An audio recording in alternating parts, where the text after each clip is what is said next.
berkaitan dengan binatang yang tidak halal dimakan. Binatang ada yang halal dimakan dan ada yang tidak halal dimakan. Untuk binatang yang halal dimakan, pendapat yang lebih kuat, kotorannya tidak najis. Apa dalilnya? Dalam hadis riwayat Bukhari, Nabi SAW pernah kedatangan orang-orang yang mau masuk Islam di kota Madinah dari suku Uronah. Nah, ketika sampai di kota Madinah, orang ini sakit. Lalu oleh Nabi SAW, dia diminta untuk minum susu onta dicampur dengan kencingnya. Kemudian dia sembuh. Sementara Nabi SAW melarang berobat dengan sesuatu yang haram. Dalam hadis yang lain beliau mengatakan, tadawaw wala tadadawaw bil haram. Berobatlah kalian dan janganlah kalian berobat dengan sesuatu yang haram. Oleh karena itulah, ketika kencing onta itu beliau jadikan sebagai salah satu obat, menunjukkan kalau ini tidak haram. Dan memasukkan benda najis ke dalam badan itu haram. Semua benda najis haram dikonsumsi. Maka ini menunjukkan bahwasanya ini bukan najis. Yang kedua, Rasulullah SAW salat di kandang kambing. Dan beliau mengatakan, sallu fi marabidil ghanam. Salatlah kalian di kandang kambing. Sebelum beliau punya masjid, Nabi SAW seringkali salat di tempat gembalaan kambing. Dan yang namanya kandang kambing, tempat gembalaan kambing, pasti di situ punya atau ada banyak kotoran. Sehingga ini jadi dalil bahwa kotoran onta, kotoran sapi, kotoran kambing yang statusnya halal dimakan tidak najis.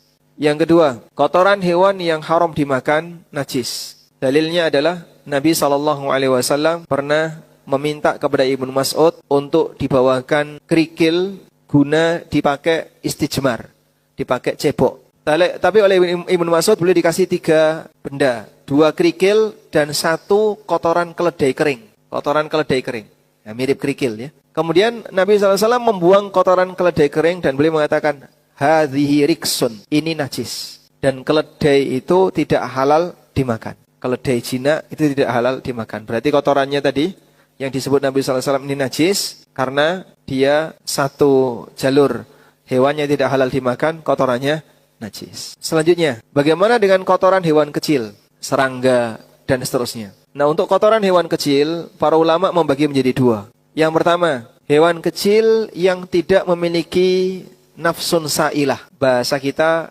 sistem transportasi darah merah. Hewan yang tidak punya sistem transportasi darah merah.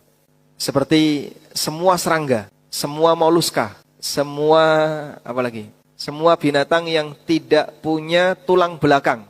Semua avertebrata itu tidak memiliki sistem transportasi darah merah.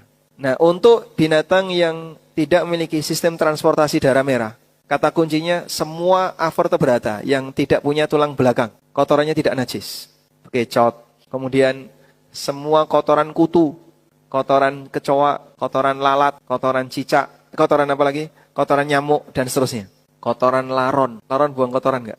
Nah, seperti ini tidak najis. Yang kedua, semua binatang yang vertebrata, yang punya nafsun sa'ilah, punya sistem transportasi darah merah, kotorannya najis, yang tidak halal dimakan. Contohnya tadi, kotoran keledai. Termasuk juga kotoran kucing menurut pendapat yang lebih kuat. Kemudian kotoran harimau, kotoran semua hewan yang tidak halal dimakan. Nah, sekarang cicak. Cicak ini apakah punya sistem transportasi darah merah ataukah tidak? Sebelum ilmu biologi ini lebih detail sebagaimana sekarang, cara ulama masa silam untuk meneliti itu dengan cara disembelih. Sehingga sebagian di antara mereka nyembelih cicak, nggak keluar darah. Terus dia menyimpulkan, oh berarti dia tidak memiliki sistem transportasi darah merah. Maka kotorannya tidak najis. Sehingga ada yang berpendapat, kenapa kotoran cicak tidak najis? Karena dia masuk dalam jenis hasyarat, binatang-binatang kecil yang tidak punya sistem transportasi darah merah. Dan ada ulama yang ketika nguji itu disembelih, digencet, ada darahnya. Maka dia termasuk di antara hewan yang punya sistem transportasi darah merah. Makanya kotorannya najis. Dan cicak termasuk yang mana? Yang kedua, dia punya sistem transportasi darah merah karena vertebrata. Dia punya tulang belakang. Oleh karena itu, reptil seperti cicak seperti ini, yang dia tidak halal dimakan dan punya sistem transportasi darah merah, kotorannya najis. Kemudian masuk pada pembahasan. Kalau kotoran cicak itu najis, bagaimana dengan kotoran cicak yang bertebaran di masjid?